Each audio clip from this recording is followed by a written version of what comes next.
mi látọ̀sẹ̀ kan ẹ ṣàánú mi ẹ bá mi wá ọkọ mi o. My husband always asking his bride. Akọrin máyégún akéwì Oòduà mo tún dé bí mo ti ń dé.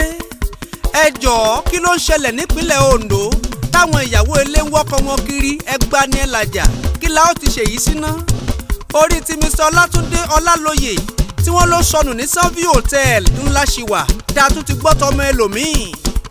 Victor Tèmítọ́pẹ́ Akínṣípẹ̀ níyàwó rẹ̀ sunkún yìí o lórí ta lọ́nà dá Àkúrẹ́ níbi tó gbé ń dáfẹ̀hónú hàn póun ò rọ́kọ òun.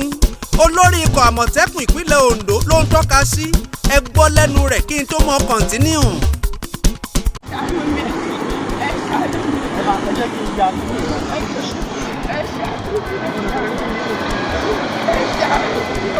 Ọkọ mi látọ̀sẹ̀ kan ẹ ṣàánú mi ẹ bá mi wá ọkọ mi o. My husband always asking his bride. Lórúkọ ọkọ yìí. Victor Tèmítọ́pẹ́ Akínṣípẹ̀ lórúkọ. Kò náà dágbére láàrín gbogbo ìwọ́n jáde. Wọ́n ní ajé ti jáde lẹ́yẹ kọ̀mọ́dá tó pè fún peaceful meeting ní Commander of what? Àmọ̀tẹ́kùn commander pé ó pè fún peaceful meeting wọ́n lè ṣẹ̀ṣẹ̀ based on appointment letter issue.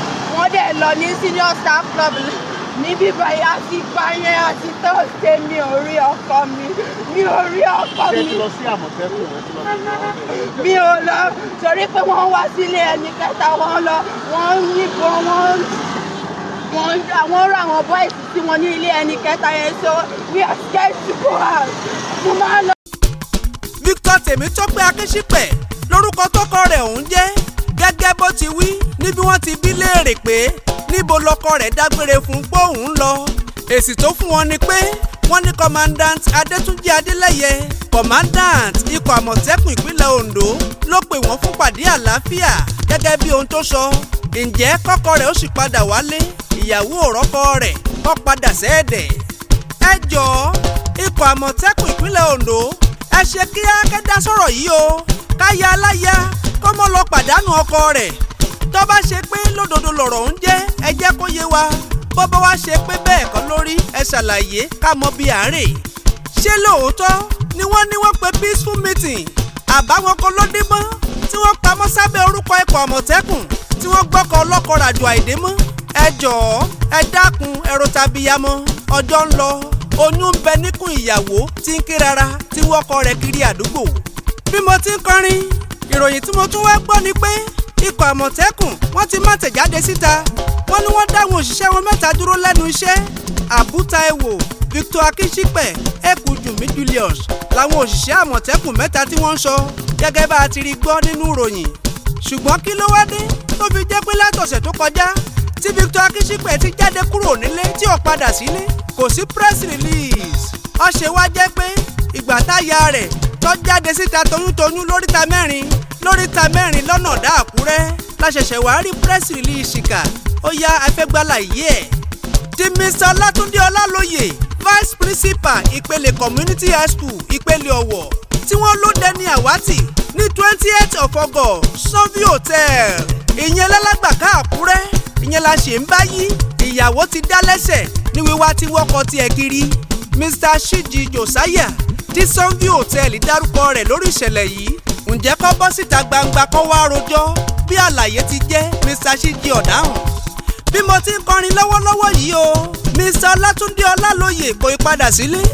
Wọ́n ń wá àti ìrí oṣù méjì ló fẹ́ pé tí Mr. Ọlátúndé tó ti dẹni àwátì.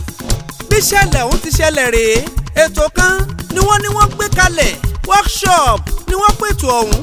Àjọ kan tí wọ́n ń pè ní Lutheran World Relief ni wọ́n ló ṣagbátẹrù ètò ọ̀hún tí wọ́n ń wí. Ẹnìkan ń bẹ wọ́n ní Mr. Shiji Josiah ní facilitator workshop ọ̀hún tó wáyé ní Selè Hotel alágbàká Àkúrẹ́ tí Mr. Ọlátúndé wá lọ kópa tó dẹni àwátì.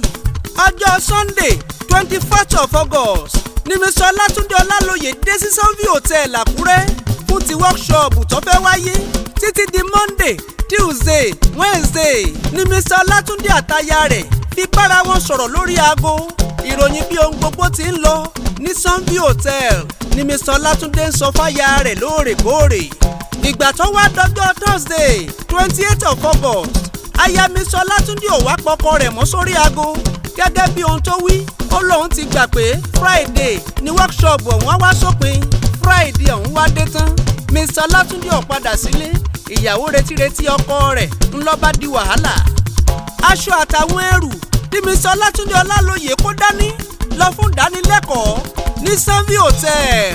Gbogbo ẹ̀ pátá ni wọ́n bá ní yàrá nílé ìtura ọ̀hún. Ẹ̀rí dájú níbo wá ni Mr. Ọlátúndé lọ tí wọ́n sì bá àwọn ẹrù rẹ̀ nílé ìtura Sunview Hotel.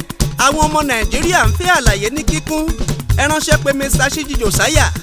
Gbogbo àwọn èèyàn tórúkọ wọn jẹyọ tí wọ́n màlàyé nípa wọ́ọ̀ṣọ́ọ̀bù tí Mr. Ọlátúndé ti lọ kópa bíi Mr. Ṣíjì Jòsáyà tí wọ́n lò ní fásilitétọ̀ ìdánilẹ́kọ̀ọ́ tí wọ́n ń wí láti ìgbà tí ìṣẹ̀lẹ̀ ọ̀hún ti ṣẹlẹ̀ títí dàsìkò yìí tí mò ń kọrin. Mr. Ṣíjì ọ̀bọ̀ síta gbangba kó wá sọ bálàyé ọ̀rọ̀ ti jẹ́. Mr. Ṣíjì ò ìwí nǹkan kan. Mr. Tajudeen Balógun tí wọ́n lòun lọ̀gá Mr. Ọlátúndé tó fún Mr. Ọlátúndé Ọlálóyè láàyè ìdánilẹ́kọ̀ọ́ wọn lòun náà ò dáhùn. Tó bá wá ṣe pórílẹ̀-èdè tọrọ aráàlú kálára ni lọ́wọ́lọ́wọ́ ó yẹ kí gbogbo àwọn èèyàn tí wọ́n lọ́wọ́ nínú wọ́ọ̀ṣọ́ọ̀bù ọ̀hún ó ti fojú balẹ̀ ẹjọ́. Ṣùgbọ́n mo mọ̀ dájú péjọba ìpínlẹ̀ Ondo ò ní fi gbá kan bọ̀kan. Wọ́n ó ṣiṣẹ́ takuntakun. Ọ̀rọ̀ Victor Tèmítọ́pẹ́ Akínṣípẹ̀ àti Mr. Ọlátúndé Ọlálóyè táwọn ìyàwó wọn ń wá kiri. Ìjọba ẹ tètè gbé ìgbésẹ̀. Akọrin Máyégún Akéwì Oòduà ń tilé toko. Èmi ń lọ ná mo sì ń padà bọ̀ wọn ò ní pẹ́ dé. Ibi abábọ̀rọ̀ dé wọ́n padà wàá sọ fún wa. Tèmi ni tiyín ní tòótọ́. Máyégún Akéwì Oòduà tí forin wì í ṣèkìlọ̀ ìwà.